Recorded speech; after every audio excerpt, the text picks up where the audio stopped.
We know that mindfulness has had a profound impact on people from many walks of life. But what if we took it one step further and helped parents pass this life-changing practice onto their children? This small intervention could have an immense effect upon society. That's why we asked Susan Kaiser Greenland to give us a few specific ways for parents to introduce mindfulness to their children. Well, the first thing I encourage all parents to do is to practice mindfulness themselves, mindfulness and awareness themselves. It's very, very tough. We teach more by example than we do by what we say, and so our children will pick up from us immediately the mindful awareness practices or the way of being in the world that represents practice and is the product of practice, simply because we're behaving in that way and because we're modeling it for them. For the mindful awareness practices, it's very important with kids to do them moving, sitting, lying down in all different postures. Because as we teach children math or science, we teach them, different children respond to different types of learning. Some are more auditory, some are more visual. In the same way with mindful awareness, we use that type of an approach so that some of our games are more active, some of them are more auditory, some of them are more visual. So with the older children, we'll get them up and moving. So we can do we do a lot of mirroring games with older children that they enjoy, where they'll either mirror somebody else's movement or try on somebody else's movement or try to do a stadium wave, something like that. That's synchronized movement that again requires attention. It also keeps you moving. It's a sustained attention, which means you can over time have the attention requirement longer and longer, so you can build a child's capacity to attend. While it being fun at the same time. Rather than expecting children to practice for long, sustained periods of time, we practice short time many times, and we integrate it into what we're already doing. One of the problems with both the kids and the parents and the teachers and professionals I work with is that we live in a very, very busy life. We all have busy lives. The world is busy. And if we try to add something else from the outside onto an already hectic family life, we often aren't successful. So we want to create a program where parents and children and therapists and educators are successful.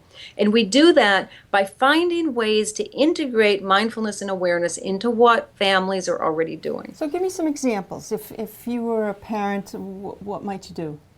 Well, there's a couple of things. One is the dinner table is a great time to just stop and feel your breathing or to do some purposeful listening. Another project or activity or just coping mechanism that our family did when we were growing up was we stopped at the door just before leaving for school in the morning or work in the morning, and we all took 3 purposeful breaths. The same type of a thing you can do if you're in the carpool line. If you're in the carpool line and you're driving your children and you're in a lot of stress in traffic, or if you are trying to get someplace and you're running late, or if there's a disagreement in the backseat of the car, you can stop and you can listen on purpose. You can listen to the sounds in the car, or you can stop and you can breathe on purpose, or you can play any one of a number of games.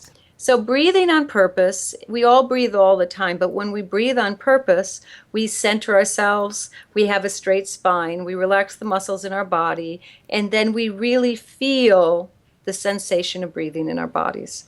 And our minds will wander. That's okay. We notice they've wandered, and then we go back to the sensation of breathing. Same thing with listening on purpose.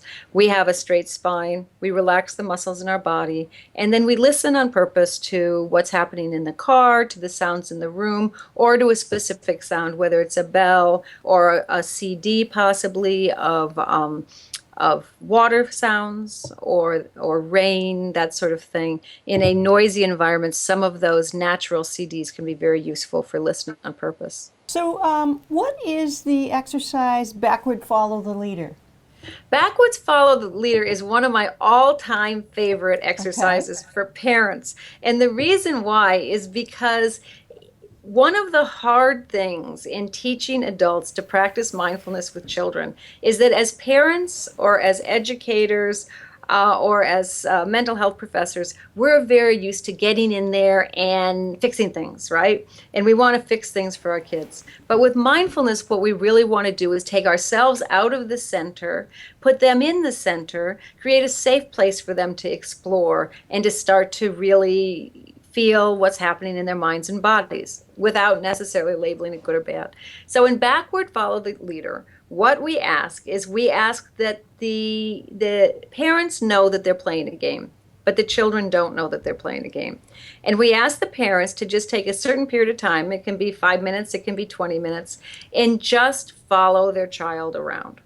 That's all that they do. And whatever it is that the child wants to do, that's what they're going to do, provided that they're keeping their child safe, obviously. But otherwise, they just basically hang out with their child and they do what their child is interested in doing. And they notice what happens in their minds and bodies when they're doing this.